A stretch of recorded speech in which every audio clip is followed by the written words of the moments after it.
Hi, everybody. This is Monica Perez, and we are joined once again by, I'm going to say, a gentleman scholar of the law and an actual practitioner of the law extraordinaire, our friend Eric Buchanan, who fights the good fight in real life, helping people get what they have paid for and what they are entitled to in disability acts and actions. He is the obviously founder and titular attorney at Eric Buchanan and Associates, which you can find at buchanandisability.com. And you can address anybody's claims or at least direct them across the country, right, Eric? Yeah, hey Monica, that's right. We help people who have disability insurance problems all over the United States, work with local attorneys where we need to in some states. Other places we work directly doing all the work ourselves, but we handle those claims anywhere in the US.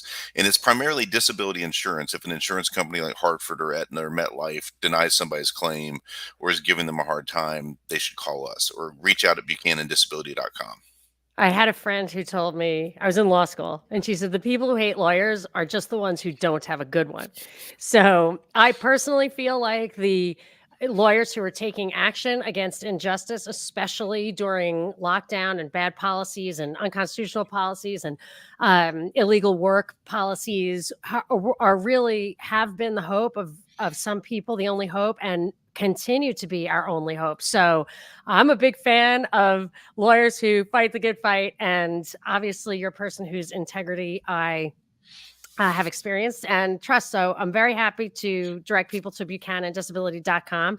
And I thank you very, very much for your time and effort. I mean, I just feel like you're a walking encyclopedia when it comes to any constitutional question I have ever had. So I decided to make it harder and include the Articles of Confederation. And I will tell you why. So you are truly, I have a series when I do interviews, a dive master interviews, and you are truly a dive master. So appreciate that. And so here's the thing. So people who listen to my show on a regular basis know that I often throw out there that the Constitution is why we have these problems, that we have this national government, central control. It's a slippery slope. Patrick Henry's my favorite founder. He saw it coming. And that if only we had the Articles of Confederation, we would be better off. And I usually point to my suspicion that it's because they didn't have this awesome power of taxation that we have now, which even was worse now after the IRS was established, after the income tax amendment was supposedly ratified. But that was really the beginning of the end. And what I wanted to know from you is basically what kind of system did the Articles of Confederation set up? What were the most important features? And was it really the beginning of the end when the Articles of Confederation were replaced by the Constitution? Because another thing I say all the time is, look at the American Revolution, the French Revolution, and the Russian Revolution. They were all hijacked 10 years later by a different force, not the ones who fought the revolution, but the ones who would hijack the revolution. And I say that kind of casually, and I feel like you're gonna either put my money where my mouth is, or you're gonna correct the record. And either one I'm happy to have. So let's just launch it. What are the Articles of Confederation, or anything, however you want to start? Sure. Let's dig in with the short big answer, and then we'll get down in the weeds. My short big answer is that I think the Articles of Confederation were doomed for failure, and that they were never going to be functionally operative to have a country or even a set of countries succeed in the world, even in the late 1700s. And I'll be happy to explain why. That we did need a stronger constitution, and the fight between the Federalists, who wanted a much stronger constitution, and the Anti-Federalists, who were the people who kind of wanted to keep the Articles of Confederation. And those names are really, it gets complicated because they're actually misnomers. They're backwards. Yeah, they're actually kind of backwards, right? We'll get into that some more as we explain this. But ultimately, the compromises that were reached at the Constitutional Convention over, getting past the Articles of Confederation, I think were pretty good compromises, and we ended up with a pretty darn good constitution that worked well for about 150 years. And then my contention is late 1800s, early 1900s, we started to screw it up big time with what I call a lot of people call the populist amendments. A couple of them were good. The 17th Amendment allowing for women to vote, no problem with that. But the Hey, 16th, especially since it gave us Warren Harding and Calvin Coolidge. The yeah, biggest landslides in presidential history were the two best presidents right after women got the vote. Because I get a lot of sure. flack, like, "We love you, Monica, but, women getting the vote was the beginning of the end of this country." And I'm like, "I don't know." Yeah, I think it wasn't. It was more than that. It was the populist. So the income tax, which was passed by Congress in 1909 and then adopted in 1913 as a constitutional amendment. And then ultimately also the direct election of senators, the other amendment that did that, and we could throw prohibition in there as another thing Yeah, that all came out in the populist amendments. Although that one they fixed as well. But those were right. the kind of the beginning of the sea change that led to the 20th century. I would say misreading and misunderstanding the Constitution, and we could even Is go into it this in a different show, Monica. And I think some people in the Supreme Court right now are recognizing that and wanted to turn back the clock and actually Clarence fix Thomas? things. Yeah, and some of the other ones. So, But go ahead. so if you want to start from here, ask your question. But I was going to say, let's just talk for a second about how kind of unworkable the Articles of Confederation There you were. go. Good Great. ideas, but why they didn't work. So first of all, the Articles of Confederation uh, did only had one legislative body. You had one Congress, and so the Yes. representatives of each state could decide if they wanted to send between 2 and 7 people to go represent them in this Congress. And in the Congress, each state got one vote. So that committee of 2 to 7 people had to decide, just like the electoral college or whatever, and vote as a block. That's exactly right. And basically, by the way, that was also how they voted on the Declaration of Independence in 1776. So, in the debates over whether we wanted to stop having just a fight for our rights as Englishmen, but instead be an independent country, that time period, 1775 to 1776, the Declaration of Independence was voted on. And for the nerdy people that want to know, so where does our technical sovereignty come from in these rules? A motion was passed in the Continental Congress in 1776 that the Declaration of Independence had to be agreed on unanimously. All 13 states, all 13 former colonies about to become states, had Countries. to agree And on the Declaration of Independence. states is used interchangeably with countries throughout the Articles of Confederation. Yes, it is. States is used interchangeably with countries, probably in American dialogue up through the Civil War. Okay. All right. So So so they even got the let me Declaration of Independence and then yeah. keep going. Well, so Ken Burns got it right. We don't always agree with his politics, but he got it right in that Civil War miniseries, whenever that was, 25 years ago, that up through the Civil War, Americans referred to the United States are something because they were considered these united countries. And so go back to the Articles of Confederation. After the Declaration of Independence in 1776, Congress is fighting a war, trying to figure out how to get supplies to General Washington. We've now decided we're an independent country. How the heck are we going to govern this country? Well, we certainly don't want to have a strong central government again because that's what we're breaking away from. But each of the 13 colonies, they were, in a lot of ways, had been operating independently of each other. And it was only through committees of correspondence in the Continental Congress that they'd started to have basically what was more of an alliance between 13 independent entities, whether you called them a state or a country or a former colony. And in a lot of ways, their relationship with Great Britain as the mother country was, each one was separate. And if you think about it today, Gibraltar and Bermuda are not exactly on, they're allied with each other. They're separate colonies of Great Britain. And Canada, didn't Canada, Rhode Island secede prior to the Revolution? yeah, I think Rhode Island had the secession, but the debate on what eventually was to become a national level across America, so the American Continental Congress, that was still an open question in 1776. Yeah, but I'm just saying that they just opted out of being part of the UK and or whatever it was called at the time, and they didn't seem to have to fight a war over it. I'm not sure if that was true or not, but if it seems to me like that was an independent thing that it did, independent of the other colonies, and I don't remember it starting a war. But Yeah, so well, when they did that, how enforceable is that right, until the rest of the colonies basically right. agreed we're all on the same side? Oh, okay, and that would give rise to what really seems to be the heart of the Articles of Confederation, which is mutual defense. Yeah, so let's go ahead and jump ahead. So they passed the Declaration of Independence in 1776, and they got around in 1777 to basically say, okay, how are we going to run this place? We've just created a country called the United States of America, but if you go back and look at the Declaration of Independence, it's united is in lowercase and states Yes, is in uppercase. I know, and in the Articles of Confederation, United States is repeatedly in lower case. Occasionally, it's I think I know it's in lowercase throughout. So, well, a couple things that they did in the Articles of Confederation, we talked about this already. They had one Congress made up of representatives from each state. You could have 2 to 7 people. The state would elect them by whatever means the state decided. There was no requirement for a popular vote. It was normal for the state legislature to send the representatives. Each representative, all the representatives would get there, but New York got 1 vote, South Carolina got 1 vote, Pennsylvania got 1 vote. Each got 1 vote. And then what happened, like if there's any kind of dispute between the states? Well, they had this kind of a complex system of appointing which of the representatives would then sit on a committee to basically hear the dispute of the states. And it was effectively the Supreme Court was made up of a select committee within the Congress. I And liked that though because it changed every time and it was kind of random and felt arbitrary. It seemed incorruptible.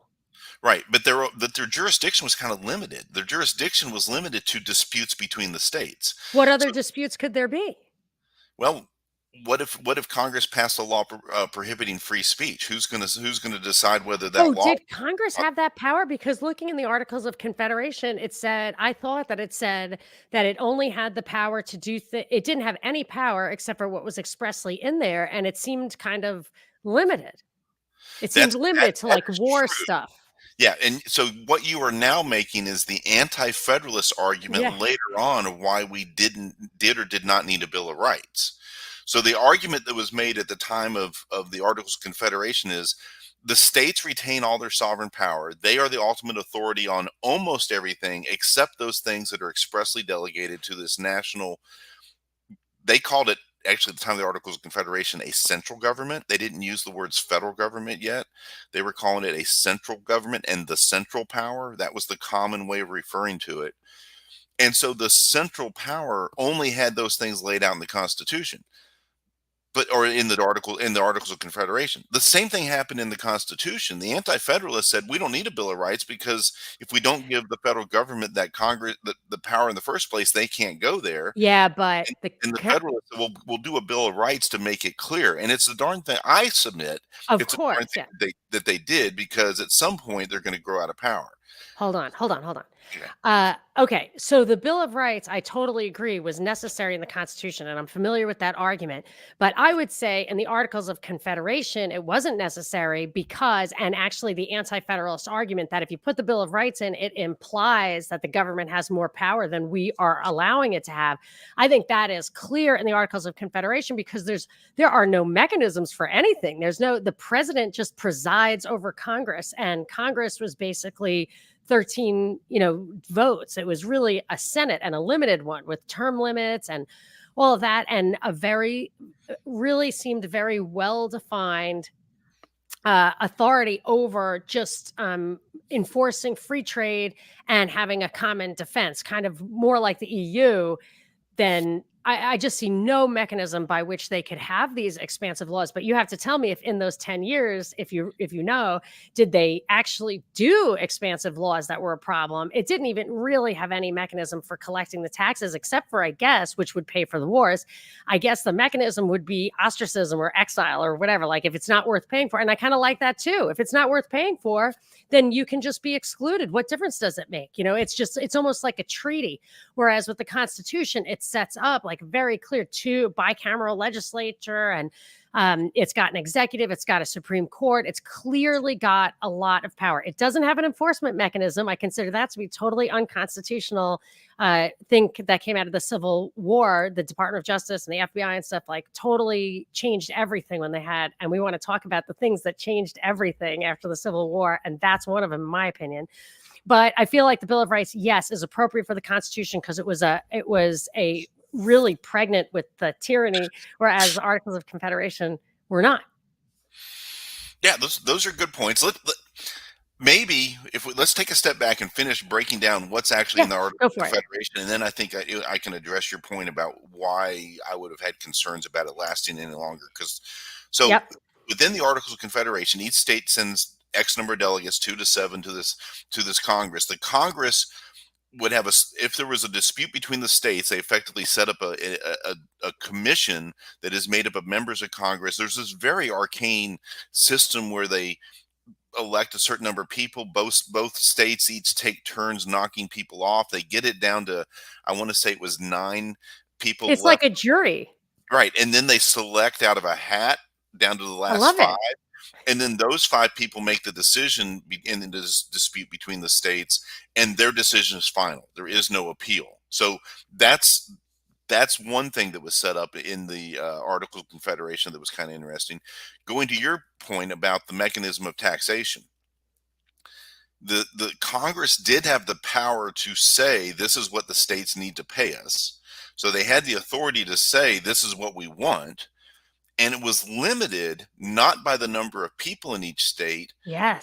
by the value of the real property in each state. I have to comment on that. Yeah. That is absolutely, to me, totally logical because you were paying in proportion to your benefit. If there was an invasion and you were a big state like Virginia versus Rhode Island, there's absolutely no reason for Rhode Island to pay for its insurance. It was property taxes to pay for property insurance. And that to me seemed totally valid. Whereas an income tax on individuals' productivity is a perverse thing that has no correlation whatsoever, except for the extent that contracts need to be enforced in proportion to their size. But you could actually privatize that. So I don't like the income tax from on philosophical grounds, and I like the way they did it on the proportional taxation for the property value, including the improvements, because that is what the Army is there to ensure. Sure. So, well, let's go ahead and get in the weeds a little bit on that one. So, who decides how much Virginia's property is worth and how much New York's Congress. property is worth? It says Congress is like, Yeah, pretty however, much, right?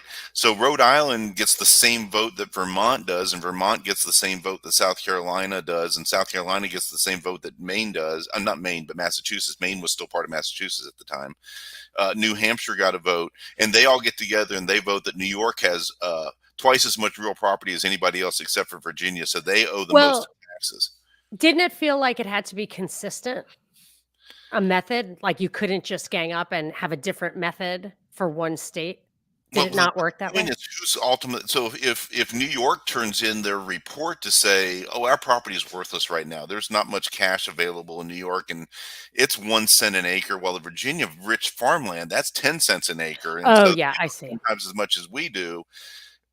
A, who's going to decide that dispute? Well, I mean, there were market transactions. I mean, that has to be yes, it isn't specified in the document, but I feel like they had so much more logic then. And there's another thing that like Congress decides whether your actions and your standing army and that kind of thing is it defensive or is it potentially offensive? Like all the other states decide on that too. And it felt like there was little checks and balances in there and then let them go if they don't like it. See, there's also that natural resistance that if Virginia doesn't like how it's being treated, it can leave and take all its money with it. And you know what I mean? And actually use the other states as a buffer and not pay for it unless the Except, other states yeah, decide to except invade. it can't, right? So It there's can though. no, Why wouldn't it be able to? because this Oh, union is perpetual. okay, but It's I'm just saying linked in the Articles of Confederation. it can just not pay and de Exactly. facto. So that's what I was leading up to. So if there's a dispute between the states, Congress gets to resolve that dispute. And if the states still can't agree, and like New York's having a fight with Maryland or something, or Pennsylvania and New York are having Pennsylvania and Maryland have a fight over their border, it goes to Congress, this special committee, and they say, well, this is the final decision, and then there's no appeal from that. There there is there's no other check and balance on Congress saying, and oh, by the way, part of that is we've decided that Maryland has to pay damages and Maryland doesn't pay, or Maryland needs to make it up to Pennsylvania or whatever. Or what if Maryland there's when it when it ultimately comes down to it, there's no mechanism to make Maryland pay taxes or pay Yeah, anything. it just has to be that they want to be in good standing. And I know that we've heard through the ages that that actually was a real problem, but I've also heard people say that it really wasn't. It was just used as an excuse. Do you feel like those were real problems? Yeah, so let's not skip ahead too fast, because one problem was these rules were never in effect for most of the Revolution. The Articles of Confederation were not adopted until they were approved by every new state. In July 1778? Is that No, correct? it wasn't until Oh. March of 1781. So Oh, that whole okay. time period during the vast majority of the Revolution, all the fighting in New England and all the fighting in New Jersey and New York, and the fighting had moved down to Virginia and North Carolina by the time it was finally ratified by the 13th former colony, now state. Maryland was holding out. And one of those little kind of interesting trivia questions is Maryland was a landlocked colony that became a landlocked state. And they basically held out and said, we're not joining this United States and signing the Articles of Confederation until we get an agreement that Virginia, North Carolina, New York, Pennsylvania, all of these states that have western borders with the western territories, that what became Ohio and Indiana and Illinois, basically out to the Mississippi River, Kentucky, Tennessee, Alabama, those areas, the colonies had claimed those areas. The states continued to claim those areas. Maryland, like Rhode Island, that doesn't have a border with anything out west, so they're going to be stuck. Well, if Virginia gets to be 5 times bigger as history goes on, and it gets to claim what became Ohio and Indiana, or big chunks of it, Maryland said there's no way we can compete with them within this framework. So we want to promise that what ultimately is going to happen is those areas are going to become separate states. That was the agreement that finally got Maryland to sign the Articles of Confederation, and that was in March of 1781. That doesn't seem 100%, um, why didn't Maryland just take the win and say, "I have an equal representation in my tiny state"? It was 13 votes, and they got one of them, and they wouldn't have to pay in except for in proportion to its land. Like, what was the beef? Yeah, so I think part of the beef was they really wanted access to that land, but if Right. they couldn't have it, they didn't want anybody else to have it. And just politically, they were more of a urban, slightly less rural state. Okay, 2 things there. One is, it seems to me, or I have read, that the battle was between the rising merchant economy and the existing agrarian economy. However, I would also say it's possible that the real threat was from the Indians. So if Maryland didn't feel like it had any exposure, why would it have to be in a mutual defense? It's not a legitimate ally if it has only downside and no upside because it's already buffered. It could be a free rider on the upside because it was completely safe, but then get sucked into having to defend the western border. Or is that, I think, because the Indians are mentioned in the Articles of Confederation as uh as like the only threat mentioned by name. Yeah, so I think there's some legitimacy to that argument. And I think part of what was going on by the end of the Revolution, when the Treaty of Paris was finally signed in 1783, that the United States Articles of Confederation had only been in effect for 2 years. Then who's going to go make the British give up those forts in what is now United States territory?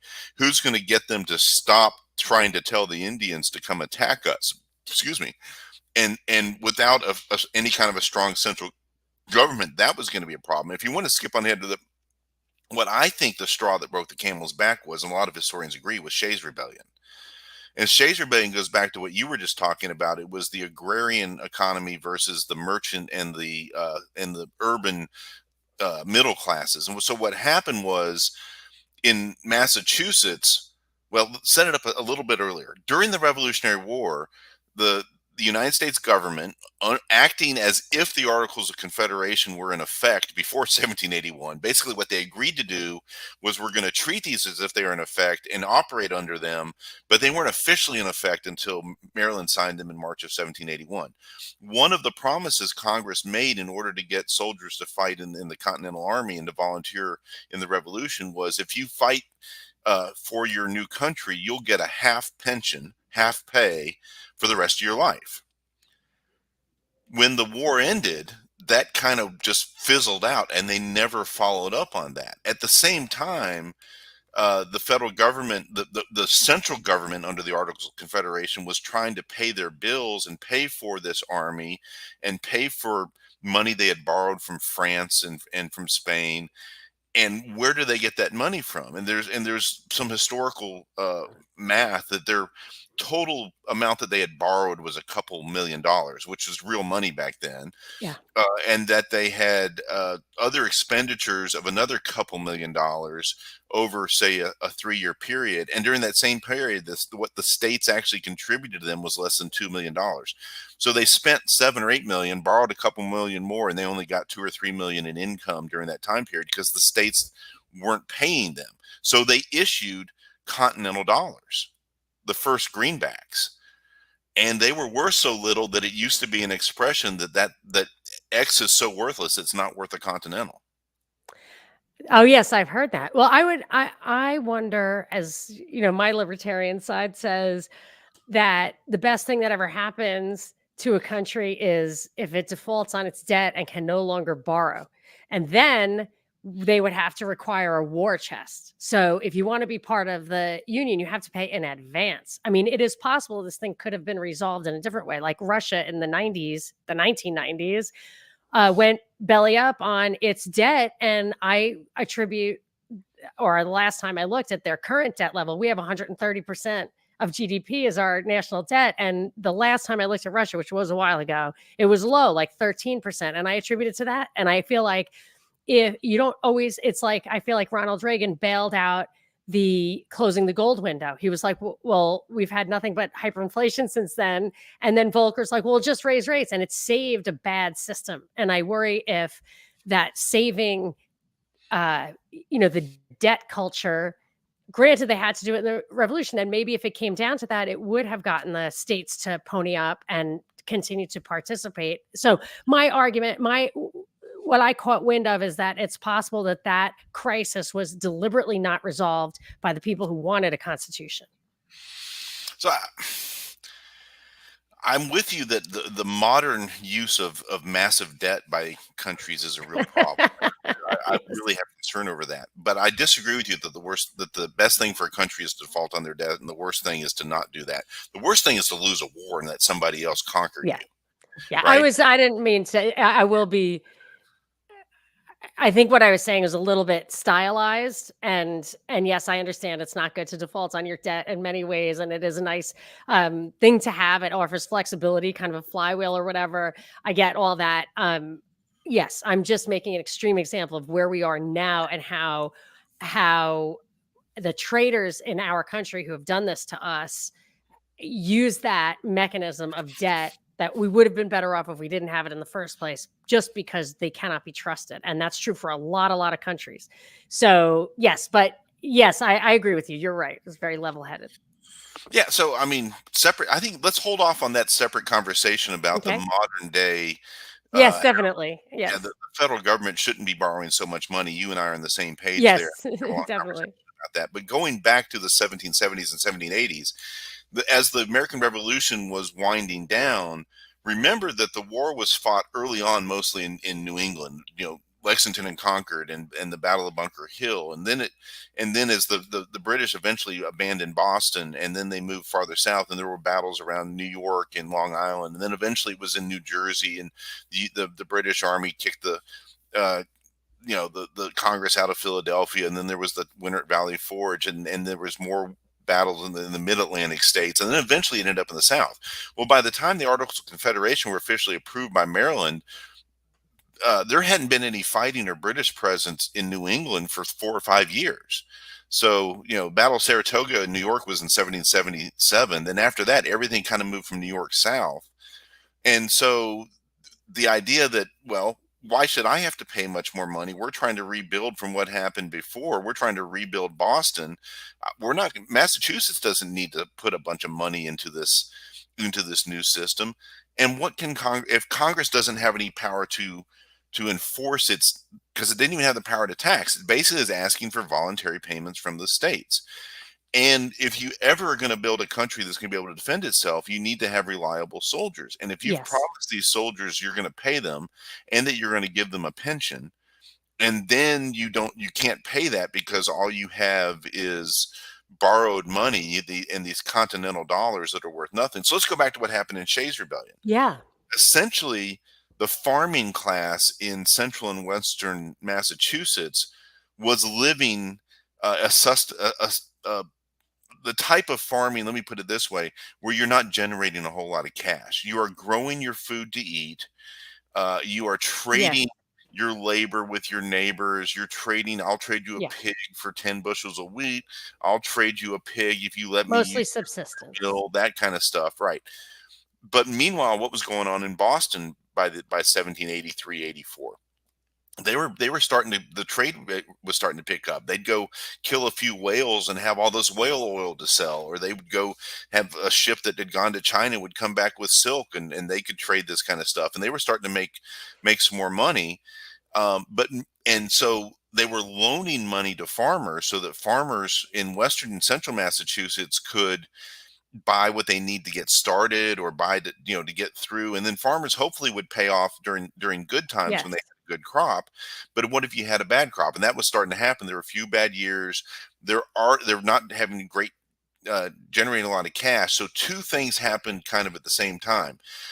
The Commonwealth of Massachusetts started raising taxes on farmers, trying to pay off some of its own debts from the revolution. They started raising property taxes, and they started sending out officials to go seize these farms and seize the assets of these farmers. So they were increasing their taxes, and the merchant and banking class in the big cities, especially in Boston, were starting to use the legal process to actually, and this is the legal process of the Commonwealth of Massachusetts, the state judges, that kind of stuff, to go seize private property because these farmers weren't paying their loans off.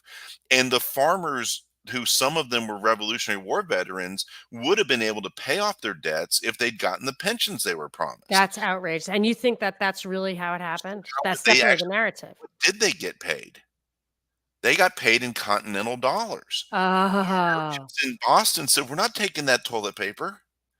We're not taking that central government money. It's not backed by anything. That's not legal tender to pay off debts in Massachusetts." So mhm. if what little cash they had would be continental dollars as veterans. So several veterans, especially a guy named Shea, but he was with a whole group of them. Eventually, basically, got mobs of farmers together, and they started doing what they'd done in the early 1770s. When a government official came around to collect taxes, Yeah. they'd Tar and run him feather. out of town. They if he was bad enough, they might dip him in a barrel of tar and pour some feathers over him and send him back on a wagon, tied backwards with tied sitting on the back with a horse being pulling him off into the distance. So that kind of stuff started happening more and more. Shays Rebellion got pretty much out of hand. The creditors weren't being paid. The state officials were being sent out of town. Judges would try to hold courts to even hear these cases, and mobs would show up and run the judges out of town. So there was essentially a complete breakdown in the civil order in Massachusetts, especially in western and central Massachusetts. And so Massachusetts calls on the central government and says, "Are you going to come help us put down these rebels?" And the central government can't get anybody to volunteer to do that. The Commonwealth of Massachusetts can't even get anybody to do that. The state doesn't have the money to pay an army. Eventually, the merchants in Boston and Salem and a few of the other eastern Massachusetts cities raised private money to hire a private army to then be essentially deputized by the state to go out and put down the rebellion. But And I the rebellion was individuals attacking private property for the the the most part? the rebellion was the debtors who Wanted their property back. But what were they didn't doing want to that was have their violent? property seized because they had borrowed money and couldn't pay it back. And one reason they were cash poor was essentially they were far enough Right, west that they had this economy, and some of them were saying, "Look, we are Revolutionary War veterans. We're supposed to be getting this right. pension." I'm saying when you I'm wondering if the private army was actually the correct response. The private You know army. what I mean? Whose property were they? So it's a little mixed because the veterans were owed some money by the federal government, and the By state the central government. government. It wasn't the federal government yet because it was in the What? It was Constitution. the what? The central Confederate? government is what Central they government. call Sorry. the Yes, yes, you're right. The Confederation. central Yeah, government. that's the So nerdy then, part. but the people in the state of Massachusetts were repossessing land according to the laws of Massachusetts. Which required judicial process, which required judges to first hold a hearing to give somebody their due process rights. Is this a valid debt? Have you given them proper notice? Do you actually have evidence that Right. they have been making the payments? And so that I don't. Okay, let me take So a the step back. rebels' beef was As a with the central libertarian, government. as a You libertarian, one know, of the few things I think yeah, courts should do is be able to run a court system to decide right, disputes, right? If you can't even run a court system, if you've lost the control of the state enough that when you try to, or when you try to have a judge actually call the trial to order, and what instead happens is private citizens who are parties to the lawsuits who don't want to have their case heard because they're going to end up having a judgment against them, instead shows up with muskets and pitchforks and torches and chases the judge out of town. At a minimum, I would argue that the government should be able to at least use enough force to maintain order to be able to have the civil legal process go forward. And if the right. rebellion's getting so out of hand that that's not happening, and it's in part because the central government is not paying its debts, and Now, that's what's causing these people to not have the money to pay off their debts, I and then they wonder end if up because rebelling. why did they get the debt in the first place? If they're everybody knows that the weather comes in cycles, and sometimes you have good years and sometimes you have bad years. Farmers are notoriously risky bet. And these guys had nothing but their land and what the central government owed them. And I wonder if, just like the UN does, or the IMF, I should say, does around the world, that the farmers were deliberately, knowingly, Don't loan them the money if you don't expect them to be able to pay it back, and it's the banker's fault for right. And loaning then it. you get no, it's not the banker's fault. It's that the bankers had every hope of getting the land. It Well, might have that been I a mean, setup. I'm saying, why is Shays th- attacking the banker when they should be attacking the central government? Granted, because they're there and they're the ones who are actually taking their, so to just say, well, I don't have this money because my so brother-in-law owed me something. Well, so it's still my land, unless it was a setup, in right. which case I'm on Shay's side. Right. So there was two other. So there was the private debts with the bankers from Boston or Salem or wherever, but there was also the fact that Massachusetts was raising taxes on the land. So in order to pay Right. off, Okay. so the Yeah. state of Massachusetts, the Commonwealth of Massachusetts, had its own debts from the Revolution and has to run its own business. They got to rebuild Boston Right. after the British All right. basically That's a destroyed it. problem. That's a Yeah. problem, because what are they claiming that they have a right to have taxes for?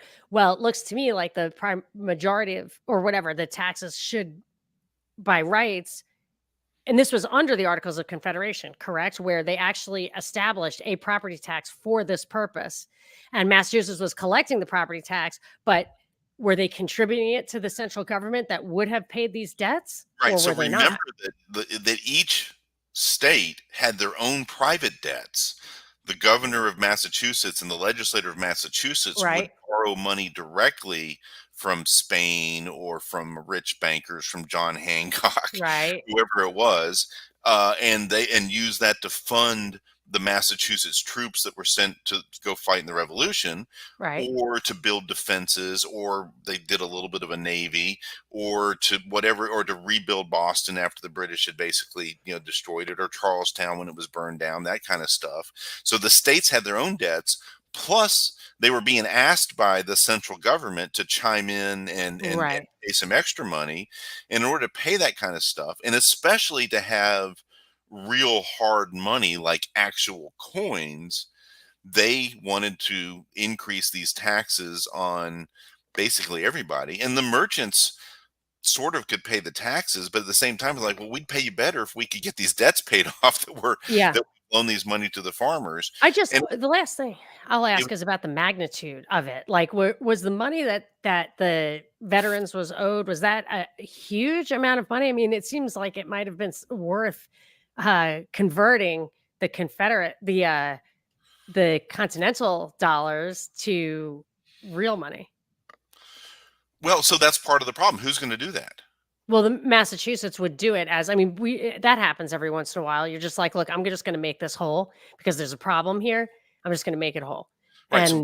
So, And in 1784, when this happened, the Commonwealth of Massachusetts, now an independent state as part of the United States of America and the Articles of Confederation, if they were to agree to accept continental dollars to pay their taxes, then how do they pay their debts?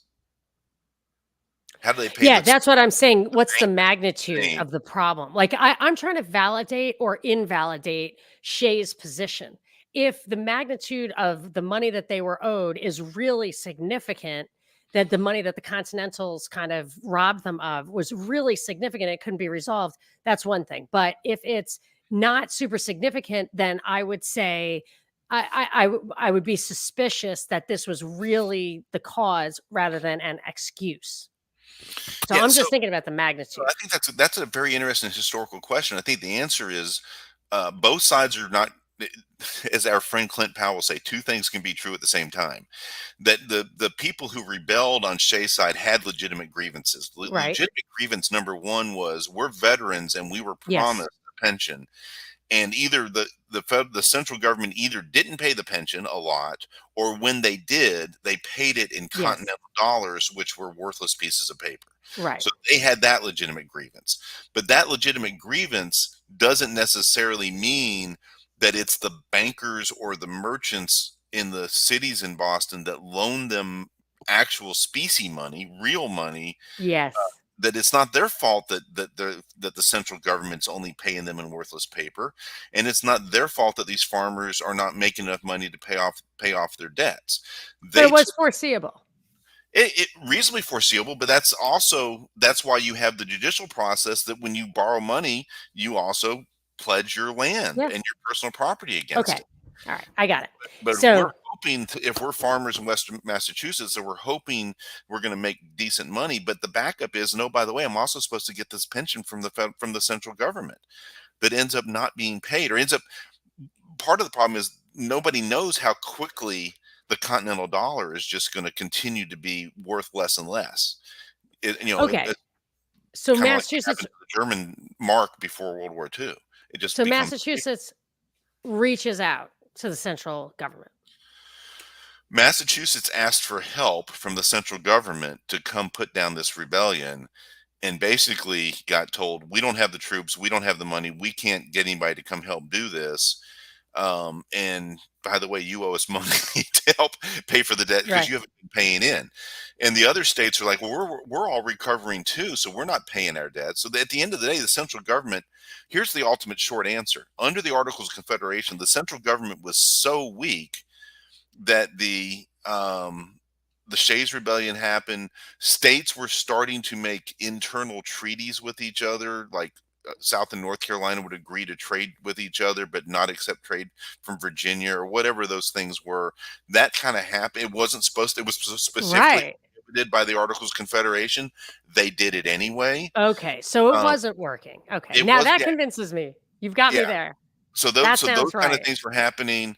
One of the other provisions is the full faith and credit clause that survived into the Constitution, is in the Articles of Confederation, which means if I put an order out, if I'm a judge Yes. in the Commonwealth of Virginia and I say, yes, in fact, you do owe this money to this merchant in Baltimore, Maryland, and you take it to Baltimore to be enforced, and the judge in Baltimore says, no, we're not going to enforce this because this is a Virginia order. Right.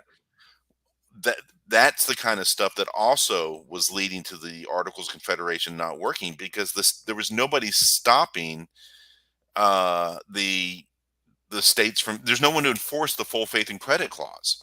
There was no way to do it. There were no federal courts. There were no federal judgments. Okay, I have two things. One is I want to read Magic Marker's comment. Government not paying its debt results in things like Shays Rebellion. So, yes, I get that. Destabilizes the system. I agree with you. So, also, all right. So now I'm going to say if it didn't work, it wasn't working, what would be wrong? What, in just your opinion, just logically, would be wrong with it not working? Like, is it a fear of, like, do they have to stitch themselves up because they're so afraid of Indians on the one side and UK on the other? Or what would be wrong with just 13 small countries, like a balkanization, like an organic balkanization? So that would be an absolutely fantastically great question. If you could go back and what's the counterfactual history of the United States of America if the Articles of Confederation stayed in place? We'd had 13 independent colonies. Um, let's start with right away, Vermont. Do you remember what was going on with Vermont in during the American Revolution? Mm, It was not a it feels colony. Canadian. So Vermont was not a colony. Vermont was actually a territory that Massachusetts, New Hampshire, and New York were all fighting over. They had been petitioning the British government for years to send in people to help them decide, was Vermont part of New Hampshire, because there were ambiguous grants from the king, from Parliament over the years when they established the borders. Vermont was basically no man's land. And Ethan Allen and the Green Mountain Boys were actually originally founded not to go take Ticonderoga in 1775, but their original agreement was they got together with people from New Hampshire to run off anybody from New York that tried to enforce New York law in the no man's land of Vermont. Were there natives living there? Yeah, I think there were still some. But the question is, so whose legal system applied in Vermont? Was it the colony of New York or the Right. colony of New Hampshire? And the answer was it was the rule of the gun, it was the rule of force, and it was people like Ethan Allen and the Green Mountain Boys who were enforcing one side's New Hampshire's land grants and rules and laws. Anyway, bottom line.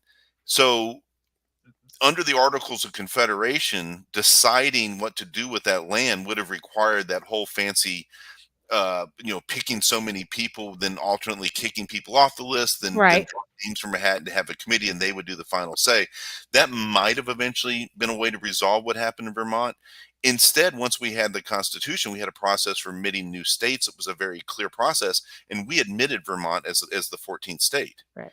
All right, And I'll that give you, if it wasn't working as an enforcement, because I did actually have that in my notes next to how those adjudications and the taxation and all of that, there's absolutely no enforcement mechanism whatsoever there. And I thought that the only thing was if you didn't voluntarily capitulate, you were opting out, and that if the association had no inherent value or no net value, then opting out was just what you were going to do. And it sounds like they were all kind of opting out. And yeah, so are you saying that those states, those countries that were fighting over Vermont would have come to blows? Well, I think they arguably could have under the Articles of Confederation because there was no mechanism for the federal government to enforce any rules that it had made. And so New Hampshire, as an independent, effectively country, and New York as independent country might have both continued to send people in on both sides to fight it out until they'd reached an agreement. They would have had to reach an agreement between those two states, maybe in the long run. But what happens in the meantime if two states in the United States are that much at each other that they're actually going to blows? So my next part of my counter Okay, so is what's wait, happening to U.S. merchant trade around the world? hold on before you get there. Okay. So I think it's abhorrent to us in a like post or a monarchical, like that's how far advanced we were in Western government. But in the beginning, when tribes and whatnot were divvying up borders, that's how it worked. So I guess maybe it would be more violent, maybe, but maybe not. Like violence is violent. The Civil War was really super, super violent, and that was under the color of law, supposedly.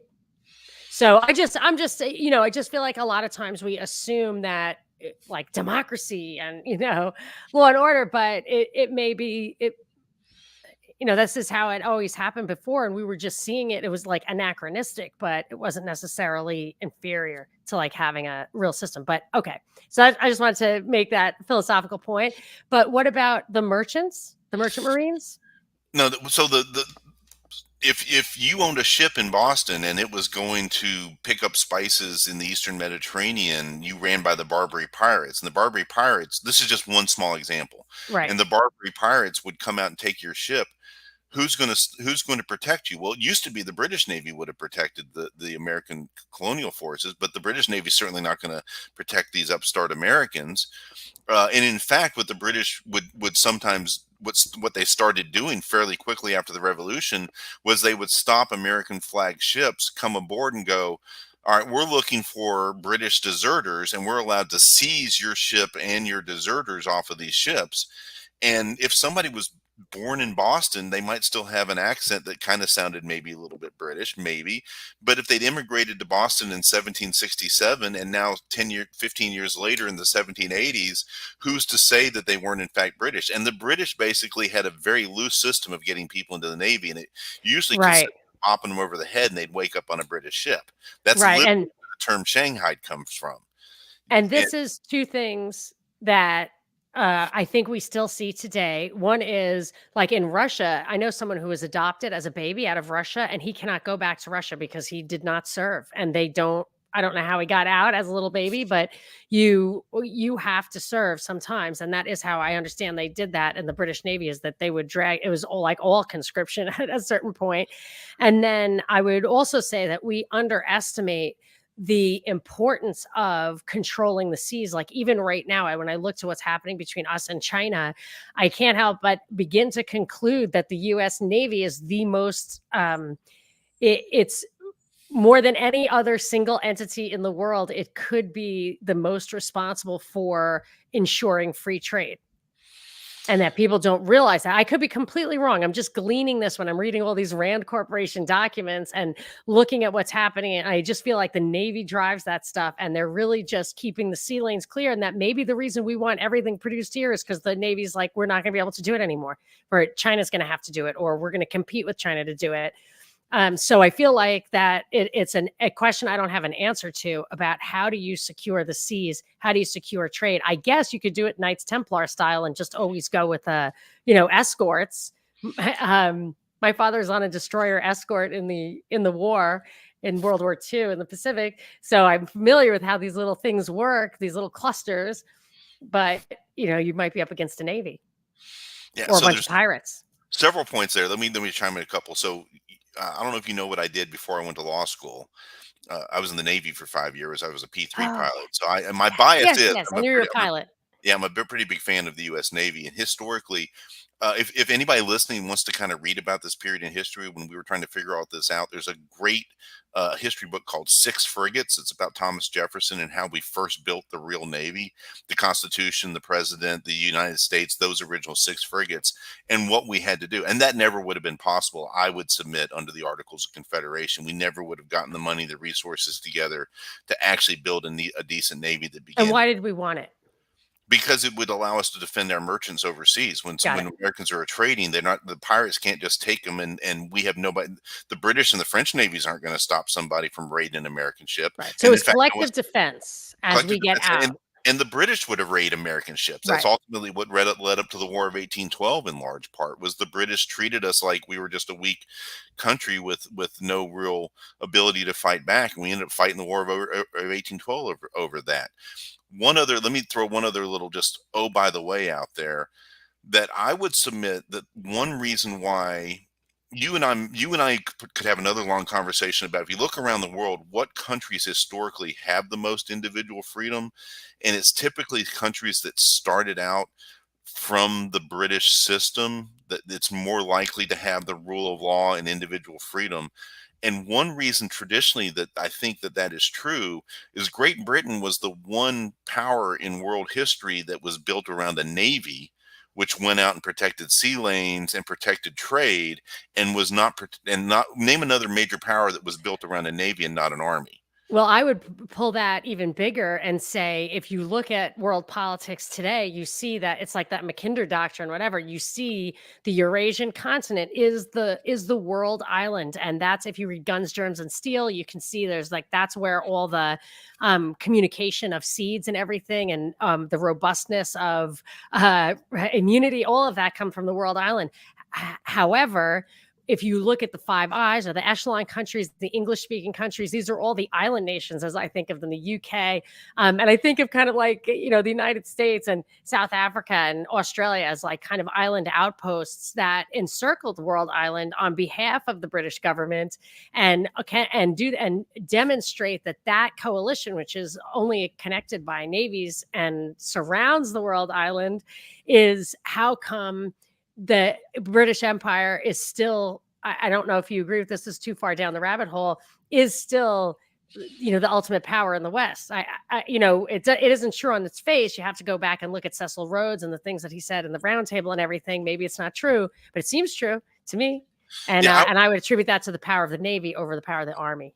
I acknowledge that there is a history of colonialism that wasn't always the best outcome for the people being colonized. In fact, look at the history of the United States that we're talking about. We had to fight a war of revolution. On the other hand, I would agree with you that the historical culture, that the British cultural system, the rule of law, individual rights, has been essentially what that system looks like around the world. That all those countries you talked about have inherited those concepts, and it's been more good than bad. I have to respond to this. Magic Marker says, unless you are Irish, and I am Irish. I'm actually an Irish citizen, and I have to say that when we're talking about the English system, I'm not advocating for their colonialism, and I'm not advocating for this Navy. I'm not advocating for the island nations surrounding. I'm not advocating for any of that. I would say, and I'm not even such a student of English history that I can talk about their colonial style, except for it looks like the Spanish colonial style was all about, just putting a viscount in there or whatever and enslaving people and using it as plantations and pushing everything back to the mother country. Whereas the English system seemed to be more colonial and satellite oriented. Mercantile is the word you're looking for. I guess, yeah, mercantile in part, but even more than that, in that the colonies did have that autonomy and were kind of like the liberal arts. I always say this about how the Romans enslaved the Greeks, but didn't allow them to understand the liberal arts because they were slaves. Whereas there were slaves in the system, but there were also freemen who were colonies, and they had that foundation. I would attribute it to the competition between church and state in the history of Europe, but that's a totally different subject. So when you talk about like Ireland, yes, I feel like the English had and still had a vicious or totally unethical, especially from today's point of view, colonial thing, and what they did with the Irish famine and all of that. Yeah, bad. However, it's just like looking at the U.S. Constitution in the context of slavery. To the extent it permitted slavery, did not solve the problem of slavery. It's bad. However, it also presents a framework that could work easily to extend liberty and justice for all, even to freed people or in a post-slavery world. And I feel like when you look at it and you say, because it accommodated slavery at the time, you should throw out the baby with the bathwater. I feel like it is a great document. I actually, if we could restore the Constitution to what we were talking about, I would accept it. And we have bastardized it. And I feel like people who are led to believe that we need a new constitution, either from the left or the right, we're never going to get what either side thinks they want from that the original one is probably the best that you would ever get in self-limiting government as an experiment, although I feel like it did fail. So is the proof in the pudding.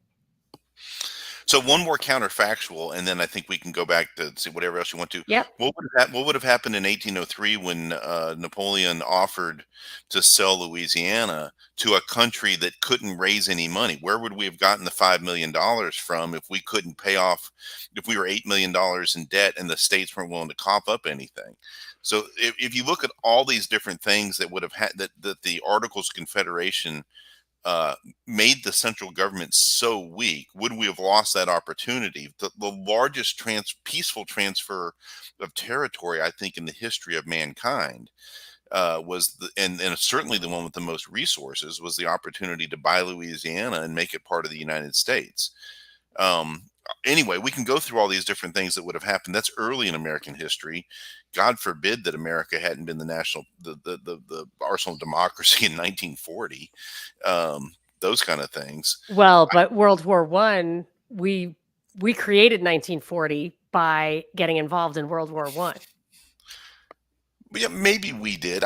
I'm just saying you can't pull it out of the timeline, because I would say that the British had a hand in not only trying to destroy Germany in World War One, but also in subverting its culture and kind of promoting a really pathological response to World War One. And there's a great book called Conjuring Hitler. But again, I'm down in the rabbit hole. It's by Guido Preparata, who's quite respected. So I recommend these are all great, good conversations. If you're going to throw 1940 out there, I'm going to throw out 1914. Yeah, I'm with you that the United States, well, that what happened after World War One set up World War Two. I agree. How much of that was the United States' fault versus the United States did what they could? Well, it's the UK's fault, but we shouldn't have violated our Constitution to go do that. Like Woodrow Wilson violated the Constitution to fight that war. Boy, we're really going off in rabbit holes. Okay, well, you said, you triggered me. So go ahead. All right, so let's go back. So we've got, so the Articles of Confederation, let's just agree that they were not working, and that those colonies, those states, were not going to live in peace and prosperity without some kind of unifying agreement, and that the Articles of Confederation weren't too strong, they were too weak, and that there needed to be something with a little more structure that had enforcement mechanisms to accomplish the goals that were supposedly the point of the revolution and the Articles of Confederation. So something needed to change. And one thing I know you and I wanted to talk about was, so you brought the Constitution in as a change, and that it actually was a good change. And here are two questions for you. Was it establishing a different system, or was it just strengthening, in nature, the same system? And then what happened to that? So, so basically the states agreed it was not working so badly, it was working so poorly that they actually, 5 states got together in Annapolis in 1775 or so. And then by, 1785, to basically get together and say this is not working. And very quickly several other states joined in. And ultimately what happened is, in the Congress under the Articles of Confederation, they passed a resolution that set up a committee to, quote, amend the Articles of Confederation. That's what they were supposed to do. And that's the people that met in Philadelphia in 1787. They ultimately, the famous, after the Constitution, they come out and people ask Benjamin Franklin, what kind of government do you have? And he said, a republic, if you can keep it. Right. Yes. So that all happened in between 1784 and 1787. It just really came apart. And enough states by that point were worried about it that they started meeting separately, and then eventually all got together and pushed the change. I will say that even Patrick Henry seemed to be, was he at least open to amending the Articles of Confederation? I feel like he was. I feel like he recognized there was a problem. I could be wrong. I think at first he said, I smell a rat, or some mythical statement like that. Doesn't seem like his level of eloquence, to be honest. But yeah, so another part of the nerdy deep dive, if you want to get into that debate, Federalist 40 is the one where James Madison answers the arguments of the anti-federalists about whether or not it was appropriate to write a whole new constitution versus just minor amendments to the Articles of Confederation. And you and I are both attorneys, so the nerdy part about it that gets interesting is there was a motion passed in Congress in 1776 that if we're going to declare independence, it has to be unanimous. Then, when they agreed on the Articles of Confederation, they agreed these are the terms we're all going to live by, but it's not officially in place until it is passed unanimously. And it says in the Articles of Confederation, all amendments must be adopted unanimously by the Congress of the United States. And at that point, the Congress consisted of 13 teams, each one 2 to 7 people sent by the states. So, in order to amend the Articles of Confederation, arguably, it should have been adopted by all 13 states for it to become effective. However, do you remember what the Constitution I thought it actually said? said 9. It does. Okay. So one of the nerdy arguments you get into is, was the Constitution even legal? Because the committee, the one where Ben Franklin walks out afterwards and says we now have a Yeah. republic, we can keep it, was actually only authorized by the government to make amendments to the Articles of Confederation, and for them to be amended, they had to be adopted unanimously. And Wait, instead, I thought the amendment was 9. I thought amendment was 9, and that replacement would just be no. the Articles of Confederation to be amended required all 13 states Hold to on. agree. I'm pretty sure. No, I believe you. I just want to see where I made a note. Supermajority. Article 13 of the Articles of Confederation. Each state shall abide by the determination of the United States Congress and assembled on all questions by which this confederation are submitted to them, and the articles of this confederation shall be inviolably observed by every state, and the union shall be perpetual, nor shall any alteration at any time hereafter be made in any of them, unless such alteration be agreed to in a Congress of the United States and be afterwards confirmed by the legislature of every state. Okay, wait, where is that exactly? This is in Article 13 of the Articles of Confederation. In order to amend, This is so annoying. Mine is like 1231.8, blah, blah, blah. It's not. Article, I don't have 13 articles. I'm like Article 10. Oh, I see it. Article 13. Okay, every state shall abide by this.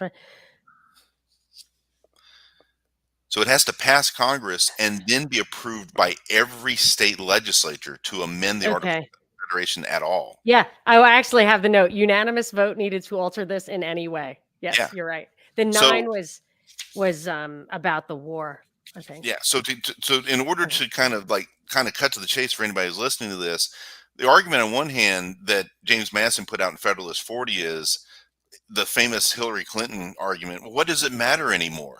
Or what Biden said was that was 5 days ago, Jack.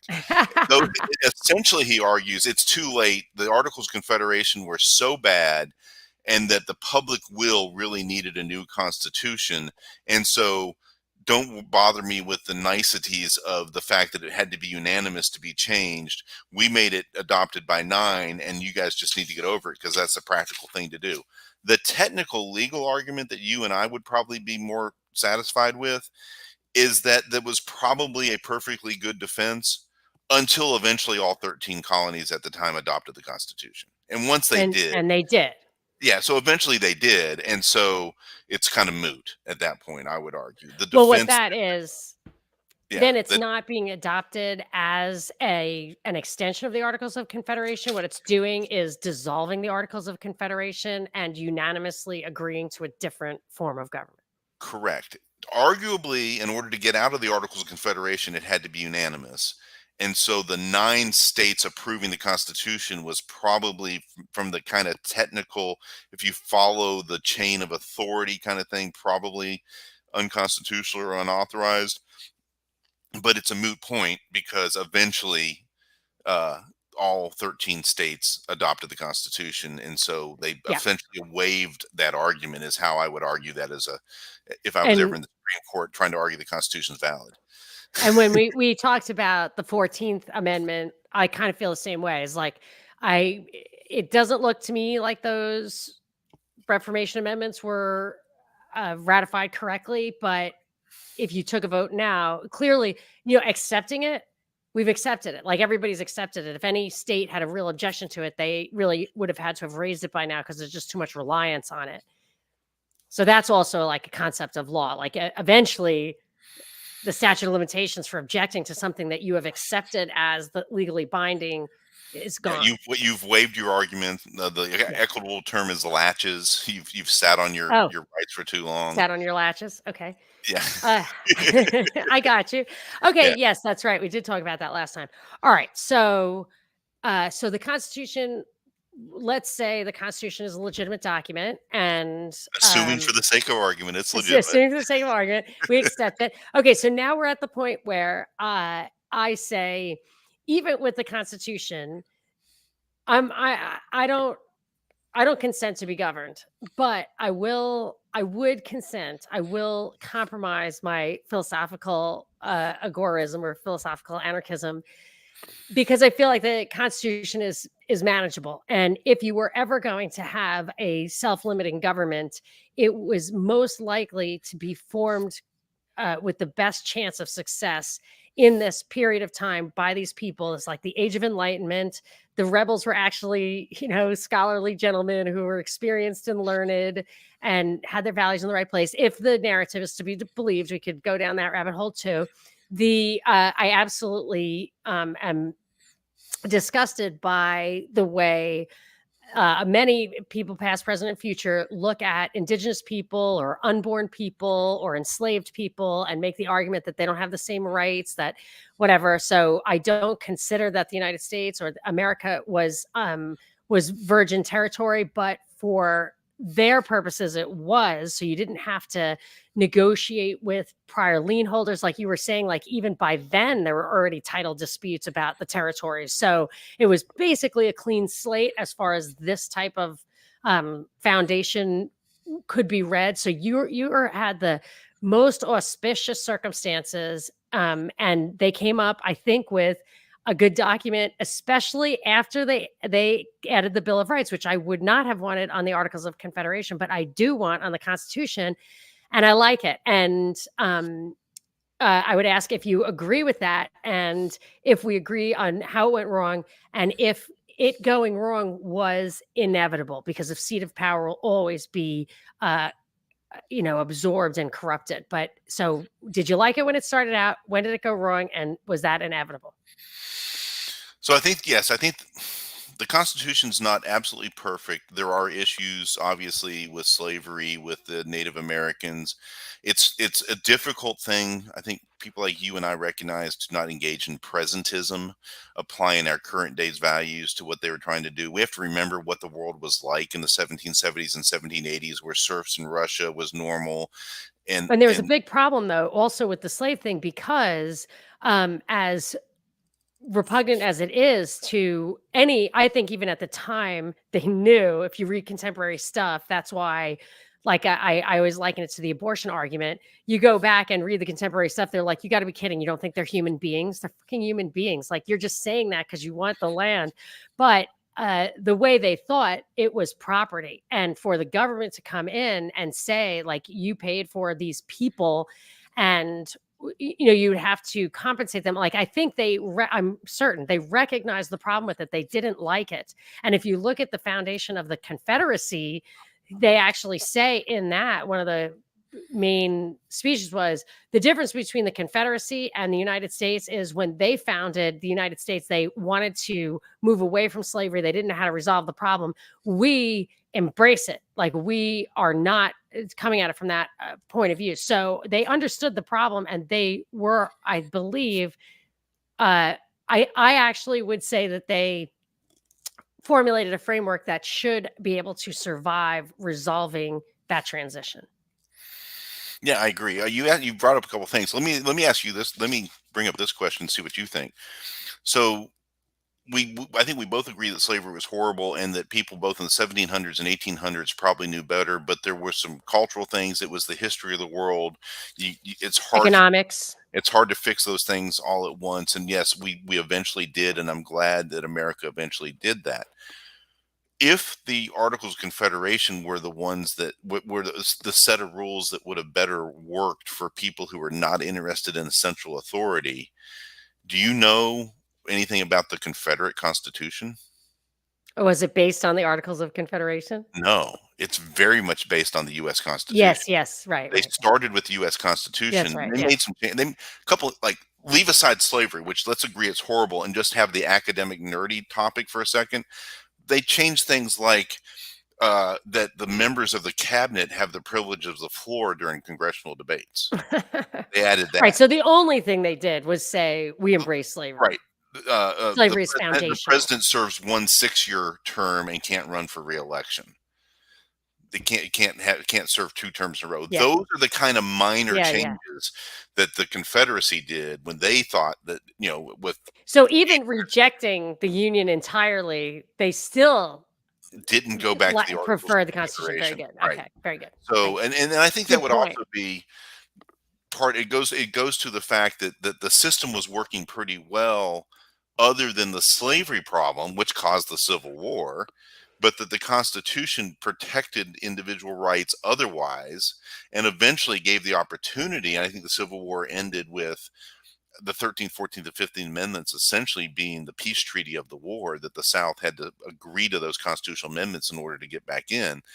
And at that point, the Constitution was, I think, a pretty good document that protected individual rights. I would argue that a lot of the problems of civil rights for the next 100 years after the Civil War was not a problem with the Constitution. It was a problem with certain conservative, with a small c, Supreme Court justices who were pretty much racist, who threw out a lot of laws that Congress, but the Civil Rights Act of 1866 was basically replaced by the 14th Amendment, and then the Civil Rights Act that was passed right after that, they threw it out again, and it didn't. And the Supreme Court really didn't uphold a Civil Rights Act until the one from the 1960s.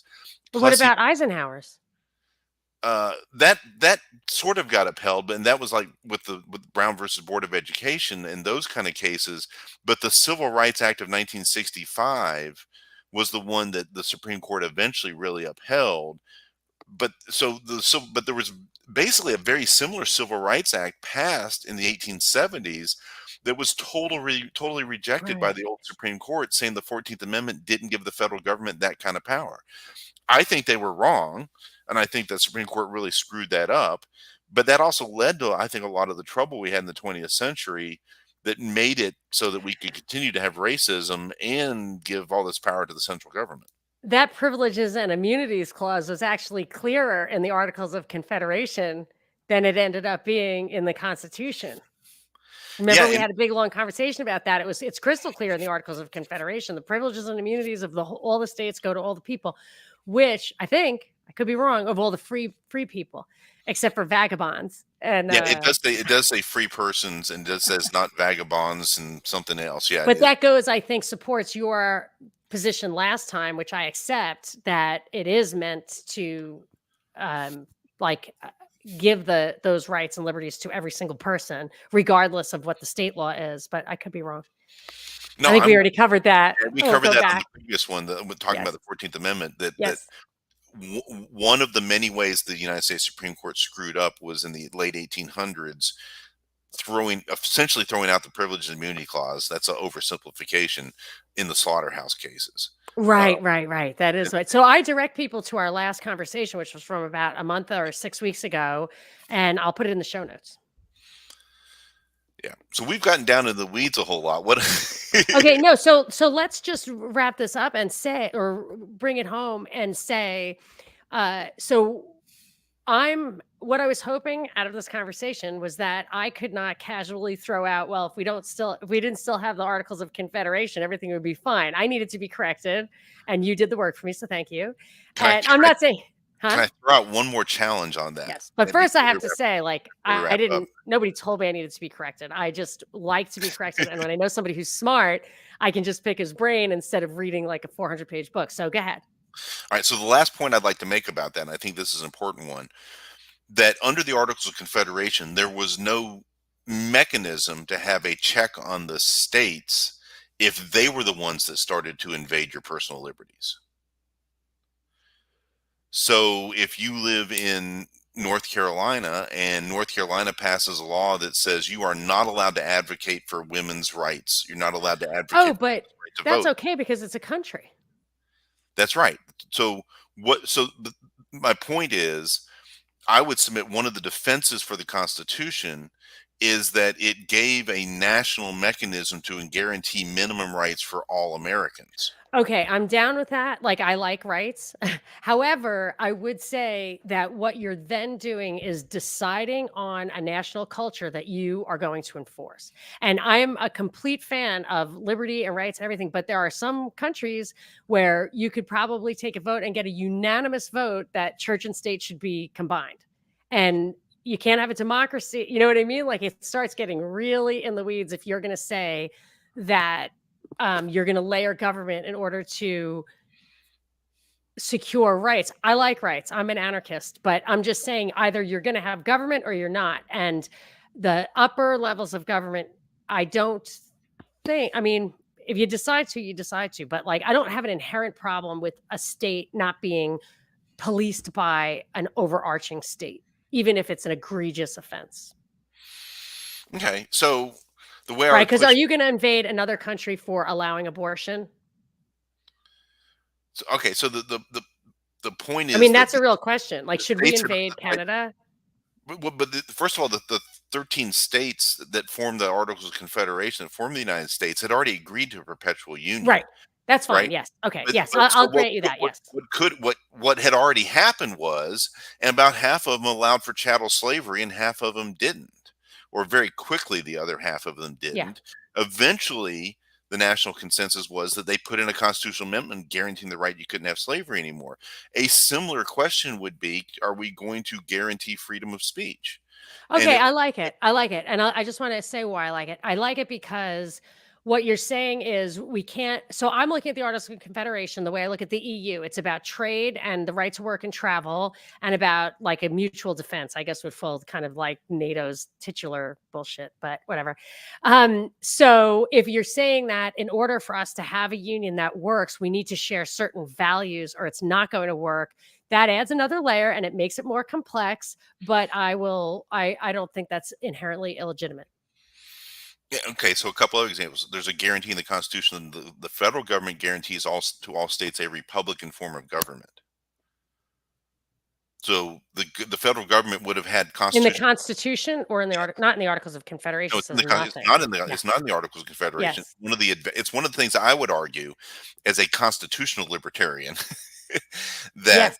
one of the advancements made by the Constitution was guaranteeing a republican form of government for all the states. It's a legitimate for, form of authority. For example, if Huey Long had stayed in power long enough and Louisiana had turned into basically one man rule, which was the Yeah. direction that it was heading before he was assassinated, the federal government would have had the constitutional authority to step in and ensure that the elections were free and fair. I feel like the Articles of Confederation kind of imply that because you're not allowed to negotiate with a king or anything. But yeah, but they had no authority to enforce anything. So Enforce anything internally, right? So if South Carolina wanted to okay. continue to basically say, okay, what we've decided is we're going to elect a chancellor, and that chancellor is going to be Okay. able to issue uh, law, and I with think and it's powers for life. The federal government would have the chance to step in, but back then the states would not have been able to do that. okay. So I feel like it's the same thing that what Rockefeller and that cabal wants to do with nation states. They've said like if they're not compatible, you can't have a world government. So we need to slow down the West and speed up the East. This is from like old deep state documents from the middle of the 20th century, if I recall correctly. And similarly, if you want to have a union, you have to have certain conforming styles and values. Okay, I will accept that as perhaps even being self-evident. So, all right, so let's just say, what would you consider? You had mentioned early on, and I mentioned one too, the income tax amendment, the Senate, and for me, the Department of Justice should have required a constitutional amendment but I would want you to correct me on that. Those are the three things that I think were the most significant departures. Like, of course, the Woodrow Wilson putting us in World War I and ultimately on the path to World War II, as Magic Marker mentions, is a big problem. But let's talk about real quick why the income tax, why the Senate um, amendment, and in my case, I'd like you to answer what the problem with the DOJ is and the FBI. But you do yours. And add one more to that list, and it's the Wheatfield cases.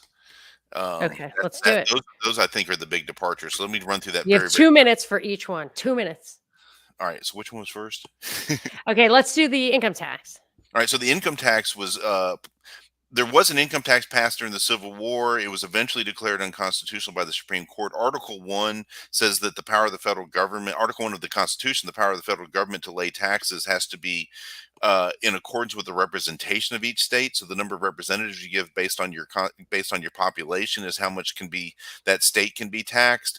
And instead, they wanted to tax income. They started out with 2% on corporations only, not even individuals, but they couldn't even do that without an amendment. There was even a proposal that the amendment would be limited to 10% of anybody's income, and that was shot down by the people who were opposed to it because they said, well, if we say 10%, it might someday go as high as 10%. The point was that opened the door Yeah. to individual income tax, raising big money for the federal government. I think that was the number one change that happened early in the 20th century that put the Constitution on its head and moved too much power to the federal government. That's the most important one. The So it's not, I always misread it as the right to have the enforcement mechanism for taxation.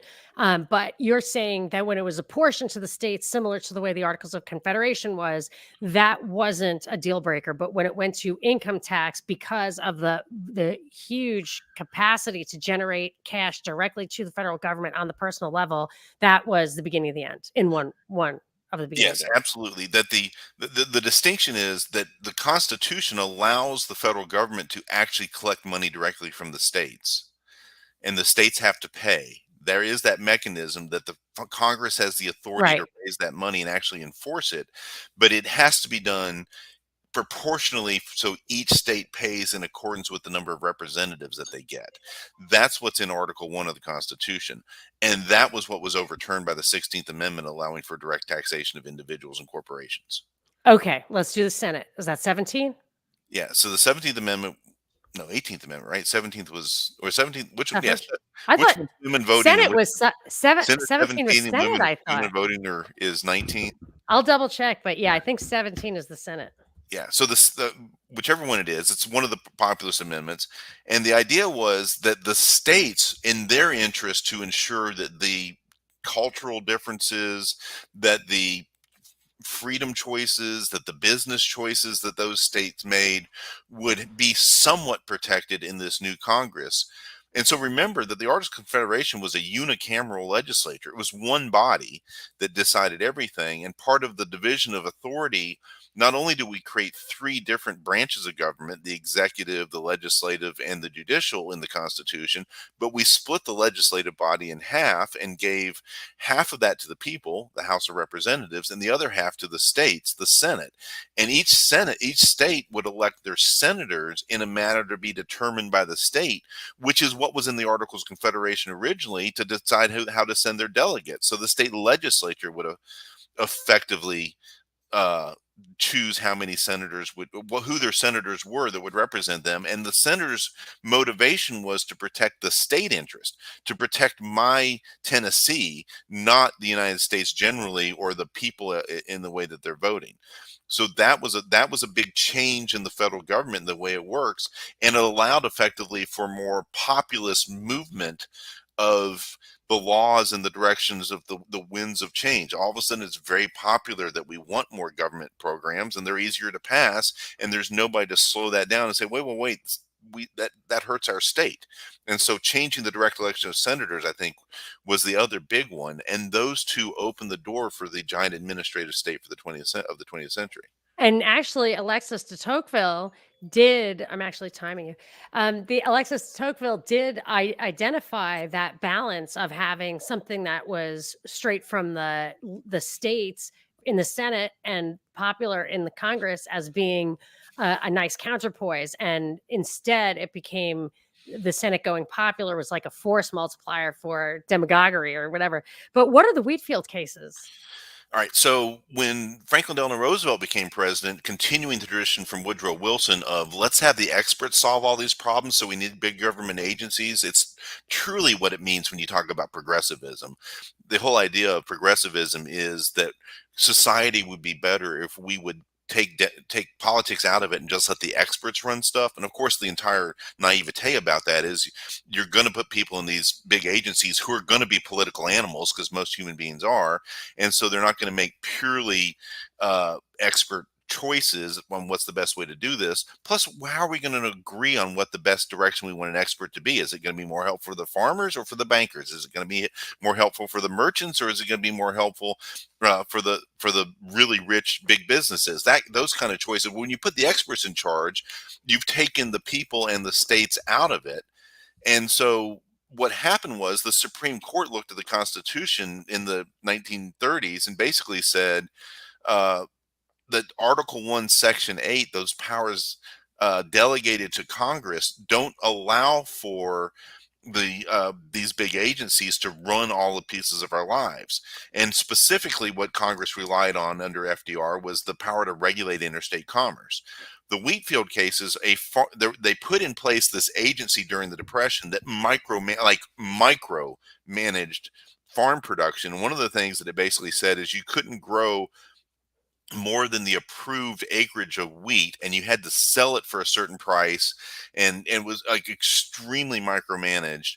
And this farmer, they put up a challenge, and Oh, essentially yes.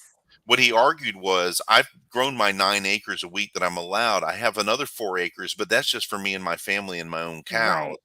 And that got the Supreme Court, and the Supreme Court said no. The fact that you have this other wheat grown that you're choosing not to put in interstate commerce affects interstate commerce, and therefore that's not unconstitutional for them to for the government to regulate that, for Congress to have this law micromanaging farm production. And therefore what that means is anything affects interstate commerce. Yes, that is absolutely preposterous on its face, and I remember at my father's knee, him telling me about that. My father's a truck driver, so it's not like he was a lawyer, but he was telling me, he was like, "Can you believe that? This interstate commerce clause it was the downfall of this country and the way it was misinterpreted and yada yada." So I didn't know that's what it was called, but it was like a mythical story in the back of my mind. I was like, I think you're not even allowed to eat your own wheat without getting the evil orange. So completely contrary, I would say. And It's the actual contrary of what it was intended to be, the Commerce I would Clause. argue that was the turning point when the United States stopped being a free society and stopped being a constitutional, a And that's republic still the following the law, Constitution. right? Oh, absolutely. That's what opened the door for the second half of the 20th century to be the and administrative state. Now, Yes. what good news is there? We can talk about, on another show. I'd love to Yes. come back and talk about like Yes. EPA versus West Virginia, where the Supreme Court basically said, no, we're not going to allow agencies to have such a wide interpretation of the statute that gives them authority. Whether or not they even have that authority and following the Commerce Clause, I think we need a few more Clarence Thomases. But at least they're starting to question some of the broad powers given to the administrative state. Okay, so I'm going to set this up for next time. What I want to talk about is that one thing that I have not convinced throughout our conversation here is that it was an improvement to introduce an executive branch, and it is completely out of control. An administrative law on the first day of law school, the first day of constitutional law at Stanford, which promotes like Supreme Court justices like crazy, sat down and they said, we are not discussing the constitutionality of administrative law in this class. It's probably unconstitutional. That's not what we're here to talk about. So I want to talk about that with you. And the EPA case will be an interesting, subject, object lesson or whatever, like example for, I think, that discussion. What do you think? Does that Yeah, make sense? yeah, that's a good one, and the one about the mandate for the vaccines fell right under that conversation. And there's a couple other cases Oh, like that. Yeah, where oh, that oh, yes. yeah, I that's a can't whole. wait. So when I was in law school, we basically had that similar conversation. In constitutional law, we're not going to talk about administrative law so much. We're talking about this other stuff because there's so much ground to cover. And we had a mandatory class called the American Public Law Process that was all about the administrative state and the administrative law, but it was basically how to do with it. I had other advanced classes where I asked teachers the question, well, how is this? How does the authority for this work in the first place? And the answer is the Wheatfield cases. And the Wheatfield cases for me are kind of like Plessy versus Ferguson. That was the Supreme Court that was the one that said separate but equal is okay. Yes, yes, It's okay to make the black people sit in the back of the bus as long as yes. the seats are the same. Crazy. Or it literally they could make the guy ride on a different train car It's outrageous. Yeah, and the Supreme Court was These totally are wrong. people who are all paying the same taxes. Yes, it's racist as it's as racist as it gets, saying that And separate vote equals the law of land, and it was finally overturned in Brown versus Board of Education in 1954, which was about 56 years later, 58 years later, because it was 1896 was Plessy versus Ferguson, so it was 58 years later. We're due for the Supreme yeah, Court to sit down and go, the Wheatfield case is stupid that and would be it's so unconstitutional. great. Let's Yeah. that's probably why they've got to take out Clarence Thomas because he would be the man, I think. I don't Oh, know. he's definitely the man. He's already said it, and some of the other ones are leaning in that direction. But yeah, that's one reason why you're seeing the modern progressives being so upset at the Supreme Court is they can see that coming. Right, and attacking Ginny Thomas. So I would so let's just leave this till next time, but I do want people to know you give your time to this and you do so much homework and I really appreciate it. And the least that we can do is to tell people if they have a disability issue, why don't you tell them again, who would be a suitable client for you and how they can reach you. Yeah, thanks, Monica. So Eric Buchanan and Associates, Chattanooga, Tennessee. We help people all over the United States that have disability insurance issues. We also do life insurance and health insurance. We have 6 attorneys. We work all over the United States, and our website is buchanandisability.com. That's so awesome. I really appreciate your time and expertise, and I love the back and forth. I hope I'm not too argumentative, and I know I interrupt a lot, but we got to do pace. I like pace, and you are up to the task. I'm so grateful. And until next time, so let's say goodbye, and we will see y'all. And thanks for coming, listeners and commenters. Well, next time I'll give people a little more notice so they can chime in live. Thanks, Monica. I really enjoyed it today. Me Appreciate it. too. That was great.